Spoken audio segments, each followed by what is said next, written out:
Notable completions of this week include Shromer on Starlight Cyclone, the hardest jetpack level, Artemka on Kaiji, putting him within striking distance of the top 3 on platformer rank, and long-term veteran Spycold finally beating Convolution.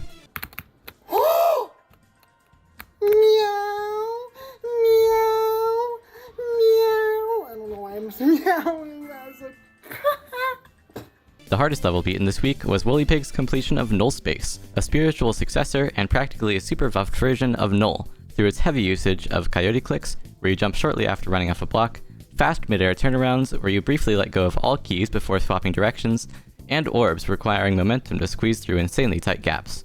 And of course, it didn't forget the token item you collect, in this case a clock, to progress through the level. Halfway through the level is what is known as the Ayumi jump, the hardest click in the level, where mid-air, Woolypig had to hold forward below the sideways spike, let go, and after passing it, re-grab right quickly enough to land safely. But that's not all. At the very end of the level, Woolypig had to gain momentum by rebounding on a pink orb, execute a fast turnaround, and depending on where and when the turnaround occurred, adjust his timing for the blue orb. Make sure to check out Fluxion, a level where you have to beat a room 25 times. After every single clear, you have to choose between one of 2 randomized buffs to the level. These can range from just adding a couple more spikes, to moving obstacles, to forcing the player to jump every 2 seconds, to adding a bunch of buttons, and so much more. You can also choose to upgrade existing buffs to higher tiers instead, making the level a very unique experience. Another standout new level is My Friend's Dog, created by veteran 2.2 GDPS creator Drac. This level is a short auto-scroller which utilizes a song by one of Drac's favorite artists, Aaron's Book Club. The level switches between these bright parts with various game modes and abstract background, and these dark cube parts where this super tight jump is common. This jetpack part is a standout, as hitting this orb and perfectly swooping back up is very satisfying.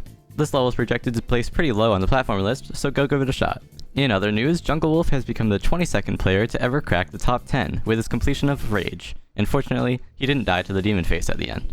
However, Maddie would not let Jungle kick her down to 11th place as she was clawing her way through Void World Deathless in 8-minute challenge. In the span of 9 days, she died 8 separate times at checkpoint 4, some super precise ball gameplay, and more notably a tower climb where wind is constantly pushing you back.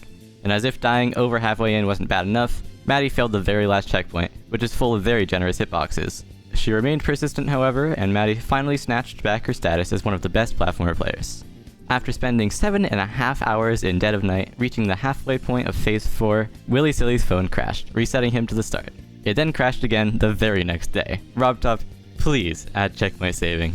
After over 10 months, Convolution has finally been dethroned by Diamonds for Dashers as the new #1 hardest rated platformer demon. Diamonds for Dashers is an incredibly unique level featuring multiple types of gameplay, such as the super difficult chain of dash arb momentum jumps and simpler stuff like this tight needle section. After surviving through 15 seconds of these blue pads, you encounter the most brutal part of all, the ending, where you have to do the super precise orb clicks and finish it off by hitting that dash orb. And that's not even to mention the fact that you have to do it all without dying. This was verified by NNG12 and only has 1 victor so far, being G-Toast. But now that it's rated, a new difficulty era will finally begin.